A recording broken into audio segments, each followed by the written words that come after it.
Le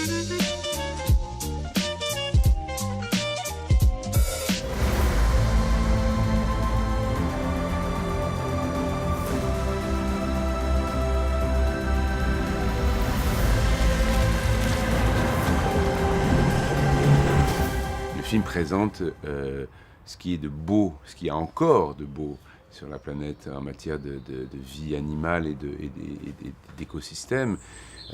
Soyons d'accord sur le fait que cet écosystème, il est totalement en danger. Ce n'est pas ce qui est dit par le film. Le film, il est là pour montrer la beauté de la nature. Après, c'est moi, dans mon discours, à dire aux gens, voilà, si vous trouvez que ce monde est beau, agissez pour le protéger parce qu'il est vraiment très, très, très en danger.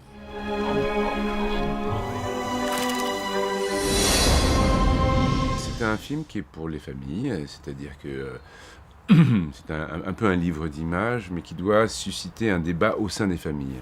Je pense que les parents ont une responsabilité dans la façon dont les jeunes générations vont appréhender le problème de l'environnement. Je pense que si les parents ne discutent pas de la fragilité des écosystèmes, même ça n'a pas besoin des écosystèmes exotiques, même ceux dans leur environnement proche, des forêts, des prés, des champs, des rivières, on s'en sortira jamais. Je pense que les très jeunes sont prêts à s'émerveiller ce qu'on leur propose avec ça, mais ils sont prêts aussi à changer d'habitude puisqu'ils n'en ont pas encore d'habitude. Qu'est-ce qui donne les habitudes aux jeunes? C'est la culture familiale. Donc je pense que le débat, il doit avoir lieu dans les familles pour dire voilà, le problème c'est que les espèces disparaissent, le vivant disparaît extrêmement rapidement. Et je pense qu'il ne faut pas tout reposer sur les autres. Enfin, il ne faut pas dépendre des autres. Je pense qu'on a tous des décisions à prendre individuellement. La Terre, notre maison, la planète chanceuse. La danse magique entre la Terre et le Soleil. L'ingrédient essentiel à la vie. Le problème, c'est que les chiffres sont complètement alarmants.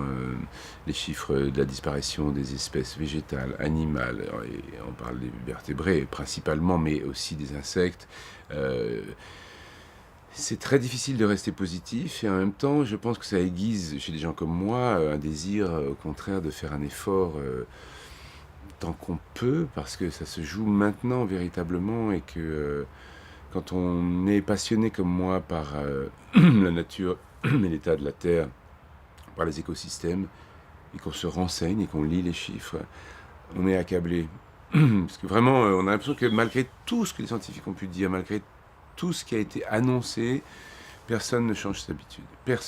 On annonce par exemple une réduction du nombre d'espèces de vertébrés en 40 ans qui est hallucinante. Mais les gens, si vous avez de la chance, si vous faites plus de 5 minutes dans un dîner avec ça comme conversation, c'est-à-dire qu'il y a une indifférence absolue. Ce que montre aussi le film, enfin en tout cas c'est la réflexion qu'il pourrait faire naître, c'est que l'homme il est pas au centre de l'univers, il n'est qu'un des éléments, il est le plus apte à détruire, ça c'est sûr, mais il n'est pas prévu comme étant au centre de l'univers. Il en est un des éléments et il devrait se comporter comme tel. On a beau apprendre, développer notre savoir, on a l'impression qu'on n'entend pas, on est devenu sourd.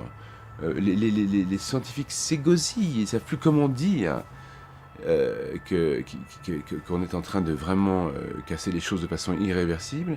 Et mais les gens sont contre-fiches, ils préfèrent aller faire du shopping et s'acheter des voitures.